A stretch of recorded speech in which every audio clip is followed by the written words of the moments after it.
ফিজাস রান্নাঘরে সকলকে স্বাগত জানাই।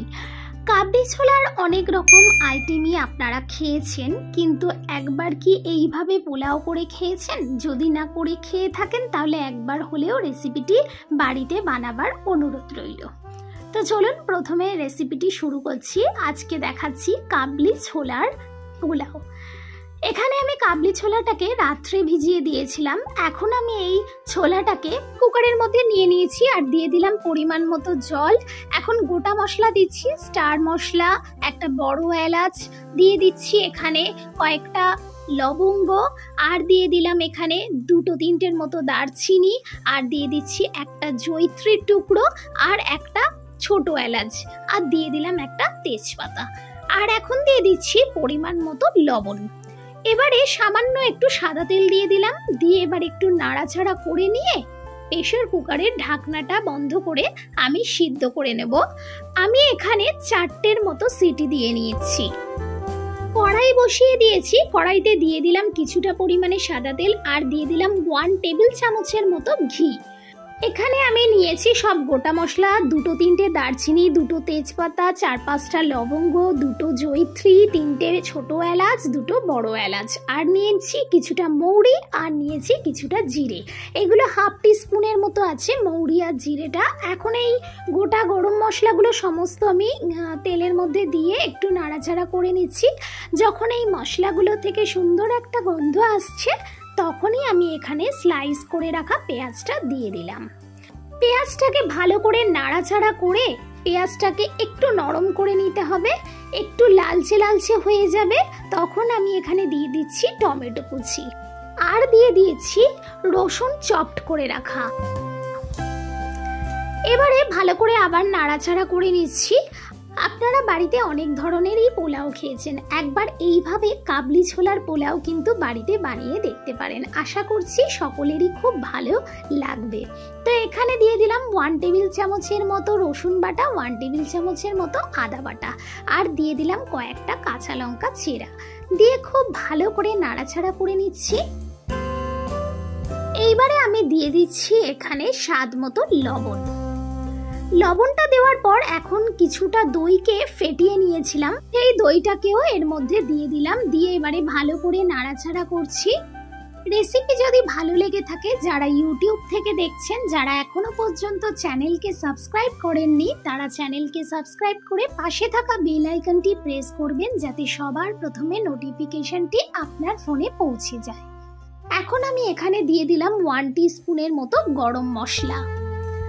মশলা কষানো হয়ে গেছে। এখন এই সিদ্ধ করে রাখা কাবলি ছোলাগুলো আমি গ্রেভির মধ্যে দেব। তার আগে আপনাদের দেখিয়ে দিই যে কেমন ছোলাটা সিদ্ধ হয়েছে। দেখছেন খুবই ভালোভাবে ছোলাগুলো সিদ্ধ হয়ে গেছে। এখন আমি এই গ্রেভির মধ্যে দিয়ে দিচ্ছি, দিয়ে ভালো করে 2-3 মিনিটের মতো রান্না করব এই ছোলাটাকে।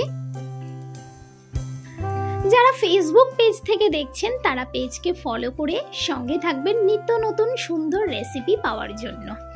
এখন আমি এখানে নিয়েছি গাজর আর নিয়েছি বরবটি। আপনারা চাইলে এখানে বিনসও নিতে পারেন। একটু পোলাওটা যাতে কালারফুল হয় তার জন্য আমি গাজরকে স্লাইস করে কেটে নিয়েছি, আর ছোট্ট ছোট্ট করে আমি বিনসগুলোকে কেটে এর মধ্যে দিয়েছি। এখন সবজিগুলোর সঙ্গে কাবলি ছোলাকে আমি 5-7 মিনিটের মতো রান্না করব। তার আগে আমি এখানে দিয়ে দিলাম সিদ্ধ করে রাখা কাবলি ছোলার থেকে যে জলটা বেঁচেছিল সেই জলটা, সাথে দিয়ে দিলাম আরও 2 বাটি জল। আমি এখানে এই বাটিটার মাপ করে চাল নিয়েছিলাম, তাই এই বাটিটার মাপ করেই জলটা দিলাম, আর স্বাদ মতো লবণ দিয়ে দিলাম। আমি এখানে পোলাওটা রান্না করছি একেবারে ঘরোয়া চাল দিয়ে। ঘরোয়া চালের পোলাও যাতে যে কোনো দিন আপনারা বাড়িতে এই পোলাওটা বানিয়ে নিতে পারেন, তার জন্য একেবারে আমি এখানে ঘরোয়া চালটাই ইউজ করেছি। এবারে চালটাকে নেড়ে দিয়ে আমি ঢাকা দিয়ে দিচ্ছি 10 মিনিটের জন্য। 10 মিনিট পর এসে দেখছি যে ভালোই ফুটতে শুরু হয়ে গেছে আর বেশ সুন্দরও লাগছে। আর এখন আমি এখানে আরও কিছুটা জল অ্যাড করে দিচ্ছি। সামান্য পরিমাণে একটু জল অ্যাড করে দিলাম, দিয়ে আবারও ভালো করে নাড়াচাড়া করে দিলাম। পোলাওটা রান্না করতে কিন্তু একদম বেশিক্ষণ সময় লাগে না, ভাতটা যতক্ষণ হবে সেই টাইমটাই কিন্তু এখানে লাগে। এই ফাঁকে আমি এখানে একটা ছোট্ট ফ্রাই প্যানে 1 টেবিল চামচ দিয়ে দিলাম ঘি, আর এখানে দিয়ে দিলাম কিছুটা কাজু বাদাম আর কিশমিশ। ঘিয়ের মধ্যে কাজু বাদাম আর কিশমিশটা হালকা করে একটু নাড়াচাড়া করে নিলাম। খুব বেশিক্ষণ ভাজার দরকার নেই বা খুব বেশি কালার করবারও দরকার নেই। এখন আমি সরিয়ে নিচ্ছি। এই পোলাওয়ের ওপরে এখন আমি এই ঘি আর কাজু বাদাম কিশমিশটা দিয়ে দিলাম।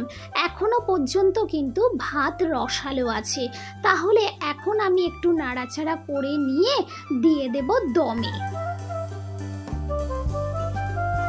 মিডিয়াম হিটে আমি 15 মিনিট রান্না করে নেওয়ার পর এখন দিয়ে দিলাম দমে। আমি ঢাকা দিয়ে তার উপর একটা ভারী জিনিস চাপিয়ে দিচ্ছি যাতে কোনোভাবে হাওয়া না পাস হয়। আমি একদম লো হিটে করে 15 মিনিটের জন্য ছেড়ে দিয়েছিলাম, যাতে ভাতের মধ্যে যে জল জল ব্যাপারটা ছিল সেটা যাতে একেবারে ড্রাই হয়ে যায়।